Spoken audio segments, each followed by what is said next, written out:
Assalamualaikum. Waalaikumsalam.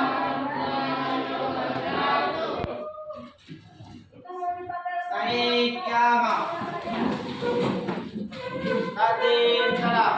Assalamualaikum warahmatullahi wabarakatuh.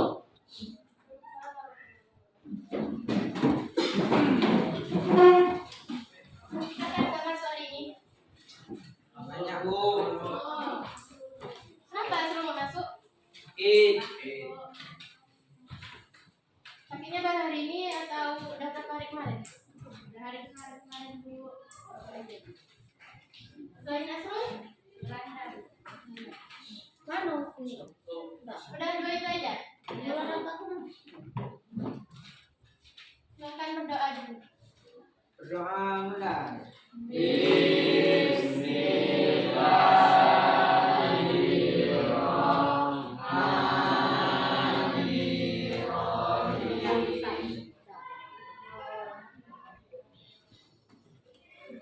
Sampai mana materinya?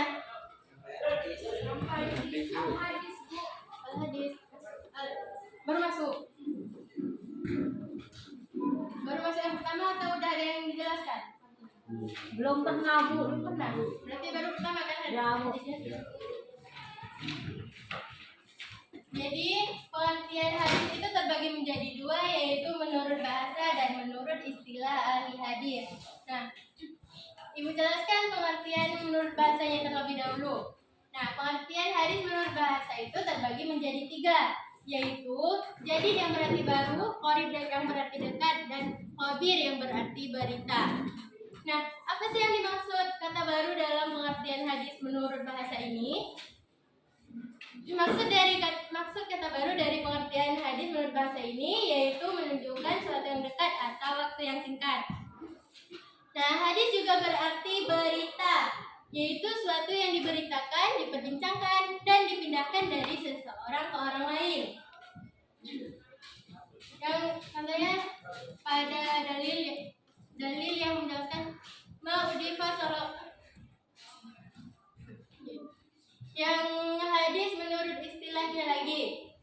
Ada yang hafal atau ada yang tahu atau ada yang hafal dalil yang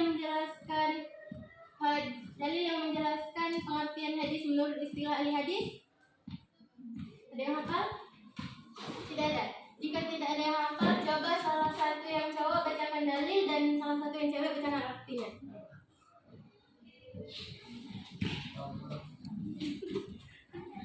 Ayo bantu. Ada yang cowok masa nggak ada yang tahu? Ini bukunya pada kemana? Kenapa nggak ada buku semua? Kami ketinggalan. Ketinggalan apa gimana? Ketinggalan. Kenapa ditinggalkan? Tenang.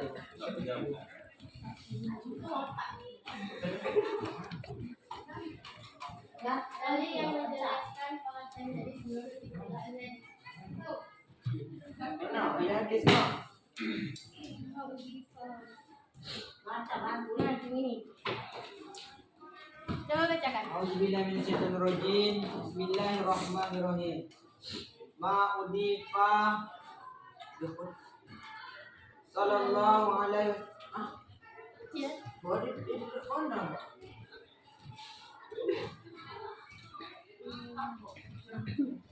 Jangan coba yang lain bacakan.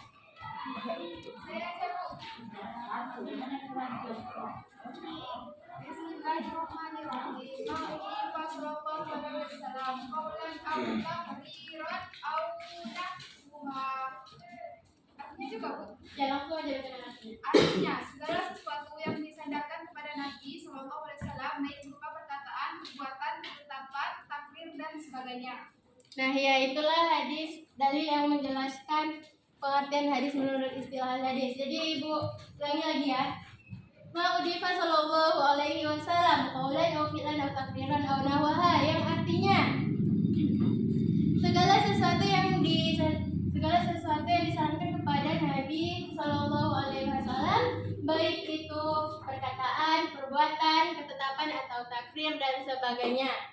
Nah, apakah ada yang ingin ditanyakan?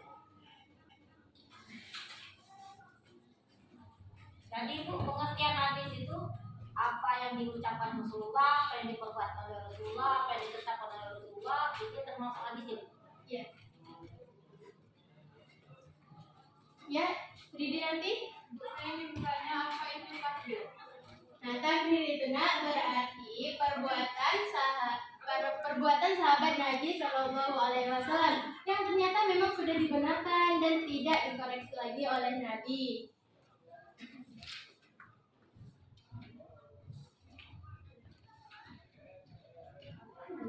Ada lagi yang ingin ditanyakan?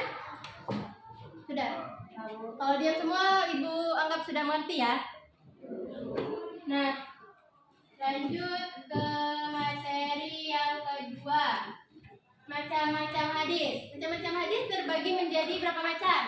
3. Ya, yaitu yang pertama hadis qauliyah yang berarti perkataan. Yang kedua hadis fi'liyah yang berarti perbuatan.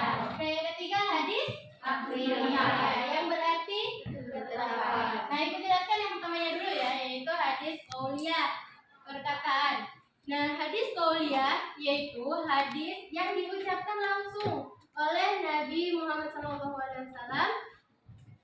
dalam berbagai kesempatan terhadap masalah yang dia hadapi dan langsung dinukil oleh para sahabat-sahabatnya dalam bentuk yang utuh sebagaimana yang diucapkan oleh Rasulullah.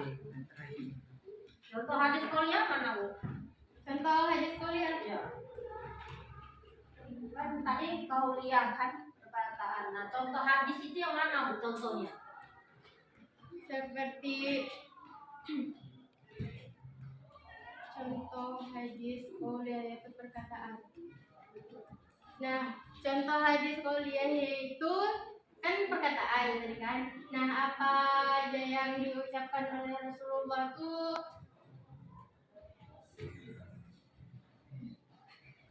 Contoh hadisnya apa? contoh hadisnya yaitu hadis riwayat Bukhari yang berbunyi innamal a'malu binniyati wa innamal likulli imri'in ma nawa, yang artinya sebagaimana sahnya amal perbuatan ini tergantung pada niatnya dan seseorang hanya memperoleh dari apa yang dia niatkan. Itu qauliyah. Iya. Biasanya kalau hadis qauliyah itu, Bu, ada perkataan qala. Qala Rasulullah sallallahu alaihi wasallam. Telah berkata Rasulullah sallallahu alaihi wasallam. Kan hadis. Nah, jadi hadis itu awalnya ada kata-kata qala. Qala yaqulu, telah berkata Rasulullah. Qul, Rasulullah berkata. Nah, jadi lihat. Jadi contoh hadis qauliyah itu ada awalnya kata-kata qul.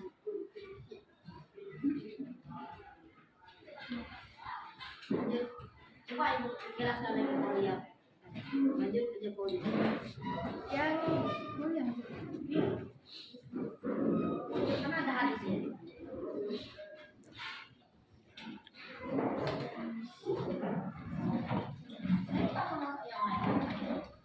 Nah, apakah ada yang ingin ditanyakan atau ada yang ingin menambahkan? Tidak ada. Sudah. Tapi udah ngerti kan? Kita lanjut yang kedua, hadis fi'liyah yaitu perbuatan. Ada yang tahu perbuatan hadis fi'liyah? Tuh. Tahu. Nah, hadis fi'liyah yaitu perbuatan Nabi Muhammad SAW seperti mengerjakan salat 5 waktu sehari semalam dengan tata cara dan rukun salat yang telah ditetapkan dalam syariat Islam.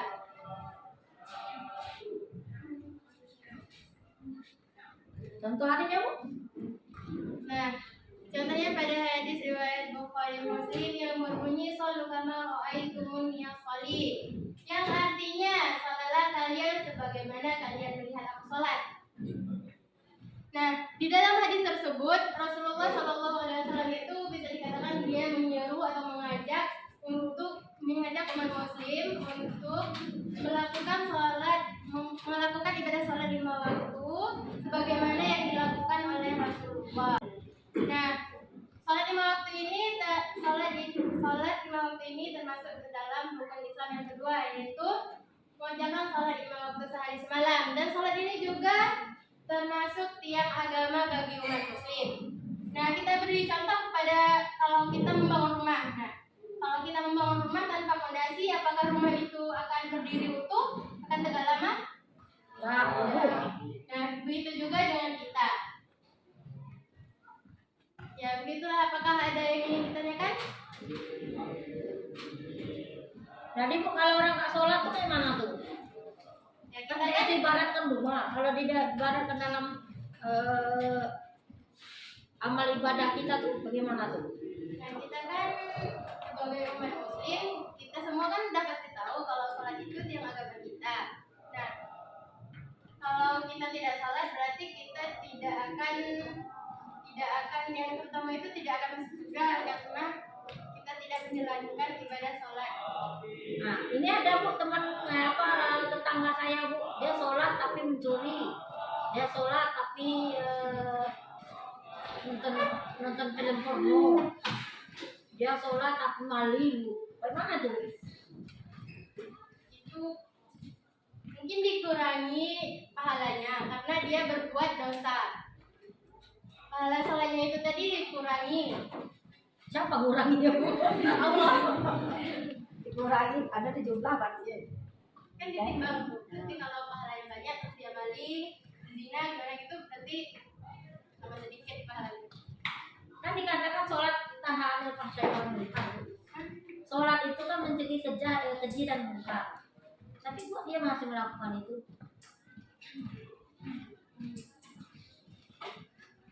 Mungkin dia tahu sholat itu bagaimana tapi dia tidak melakukannya. Ya mengapa saya tanya itu?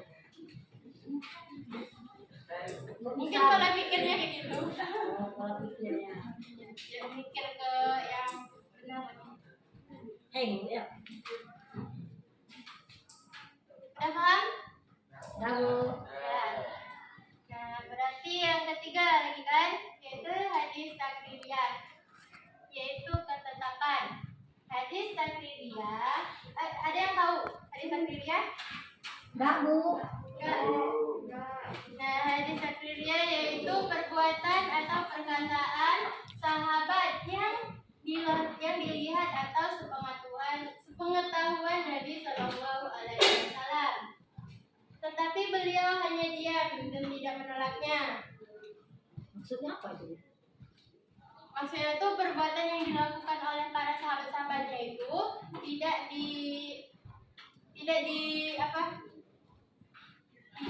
kayak nggak dituin lagi, nggak disalahkan, langsung dibenarkan oleh Rasulullah. Itu takrir ya. Kalau dibenarkan berarti Rasulullah bicara dong. Perkataan berarti itu.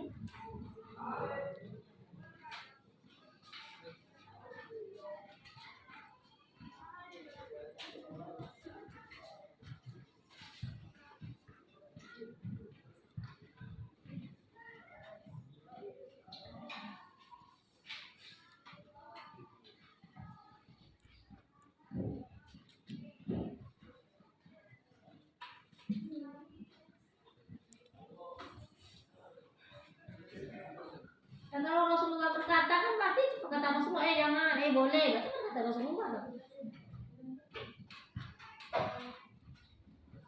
Ayo, siapa yang bisa bantu?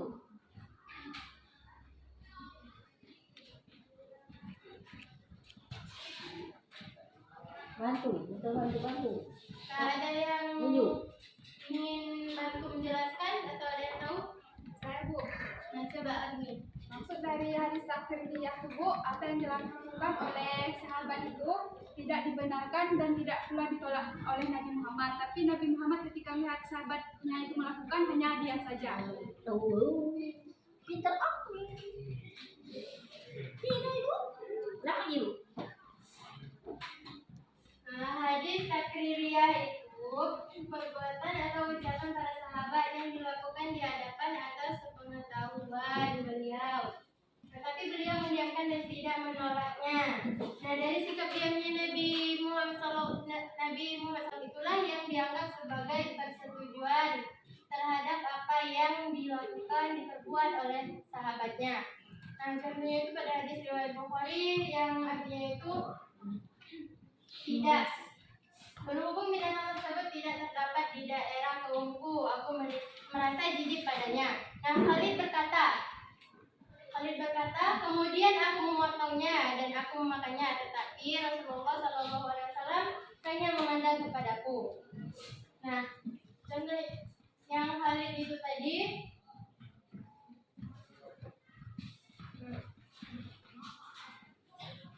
nah ceritanya itu Khalid mendapatkan daging dak yang diberikan sebagai oleh-oleh dari saudara Maimunah. Nah, saat itu juga ada Rasulullah di rumah itu dan Khalid ini memberikan daging dak ini kepada Rasulullah, tetapi Rasulullah tidak curiga dan tidak bertanya daging apa yang diberikan oleh Khalid ini. Kemudian ada seorang perempuan yang berada di rumah Maimunah ini. Terus perempuan ini mengatakan kepada Khalid, katakan kepada Rasulullah hidangan apa yang kamu hidangkan kepada beliau. Nah, lalu Khalid ini mengatakan kalau hidangan itu adalah dak. Dak tuh apa tuh? Dak itu semacam kadal gurun, tapi halal. Nah, terus setelah Khalid ini mengatakan kalau daging itu daging dak, Rasulullah SAW itu tidak jadi mengambil dan memakannya. Lalu itu juga Khalid bertanya kepada Rasulullah, ya Rasulullah, apakah daging ini haram? Lalu Rasulullah SAW menjawab, tidak, tetapi selama tidak di daerah kampung. Aku tidak suka makannya.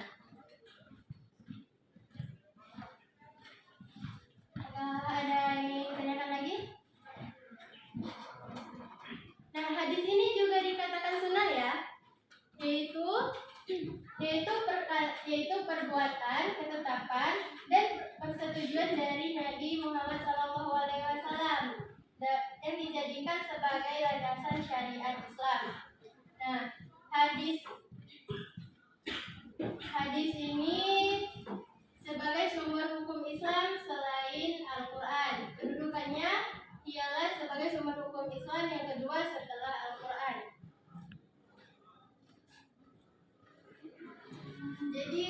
Jadi antara hadis dan sunnah ini tidak jauh berbeda. Misalkan contoh sunnah itu yang kita lakukan di keseharian kita ya, seperti mengerjakan sholat duha itu sunnah, kan sunnah hukumnya. Dan sunnah itu jika kita mengerjakan, kita mendapat pahala. Jika tidak mengerjakan, juga tidak mendapatkan dosa. Apakah ada yang ingin memberi contoh lain tentang sunnah? Tidak ada. Kenapa diam semua? Sudah paham? Sudah paham semuanya?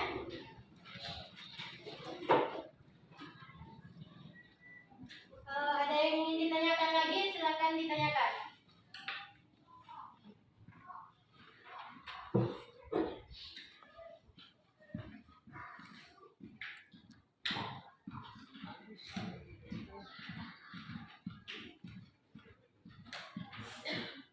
Asal. Gimana nilainya? Asal tetap deh. Ya, asal tetap. Ada nilai. Bisa enggak? Belum. Apa tuh? Udah nggak ada lagi yang ingin ditanyakan? Berapa menitnya? 19. Simpel. Pinjam pena merah. Simpel itu. Kita tahu. Bahasa. Bisa.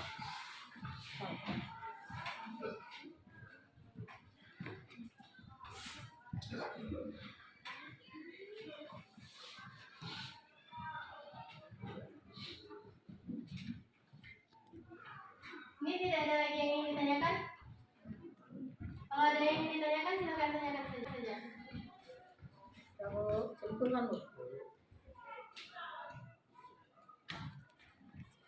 Simpulkan Bu.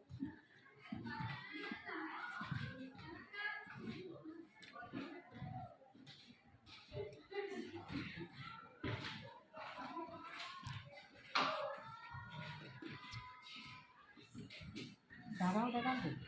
Bu, darah. Darah udah.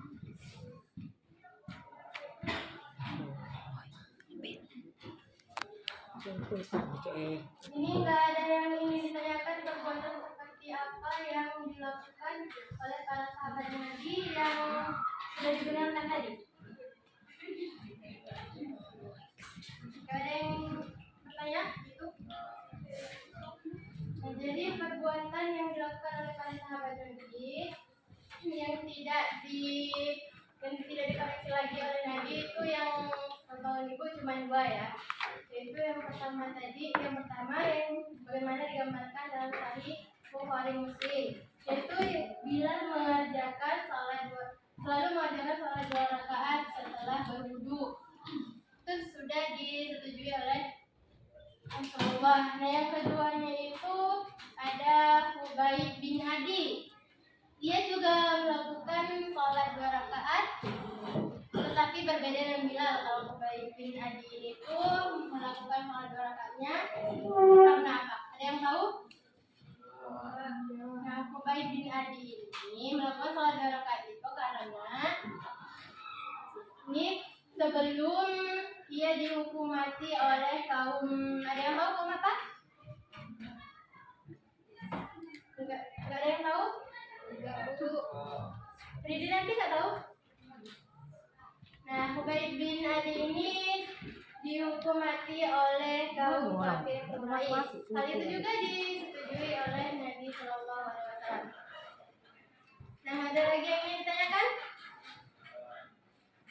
Bu, Ya, kan al-hadis hukum-hukumnya masih ada sampai sekarang. Lalu bagaimana orang bisa menjaga keaslian hadis tersebut, Bu? gimana? Kan hadis kan Bu dari zaman Rasulullah sampai sekarang masih ada. Lalu bagaimana orang bisa menjaga keaslian hadis tersebut, Bu? Ya kan hadis itu kan ulama-ulama banyak dan juga kayak ustaz-ustaz banyak kan juga banyak yang menghafal hadis, ada yang sampai 1000 hadis atau lebih.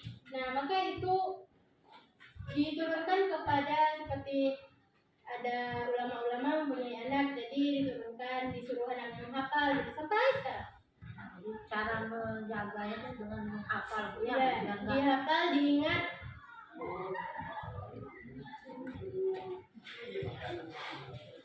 simpulkan. Inti harinya.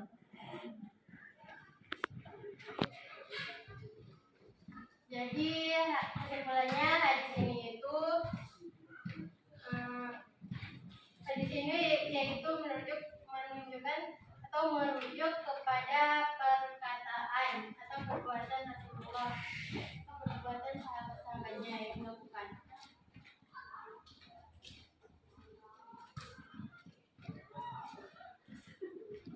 Sudah.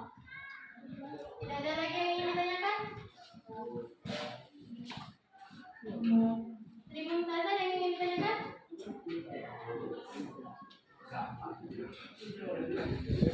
Bu, kan tadi Bu ngomong Rasulullah tuh langsung membenarkan perkataan sahabatnya. Kenapa demikian yang membenarkan perkataan sahabatnya? Nah, kalau itu karena Rasulullah Shallallahu Alaihi Wasallam itu tidak menolak tindakan yang dibenarkan dalam syariat Islam selama tindakan tersebut itu membawa manfaat umum. Nah, tindakan itu juga bisa dikatakan sebagai bentuk taqarrub kepada Allah Subhanahu Wa Taala. Nah, tindakan yang dilakukan itu tidak ditentukan waktu dan tempatnya. Nah, mau siang, mau malam, itu tidak ditentukan waktunya dalam syariat. Nah, tutup lagi. Nggak ada lagi yang ingin ditanyakan kan? Kalau nggak ada lagi, gue tutup. Assalamualaikum warahmatullahi wabarakatuh. Waalaikumsalam warahmatullahi wabarakatuh.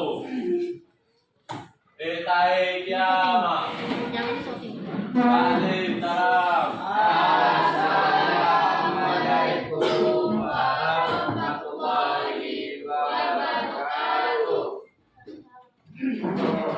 Ini.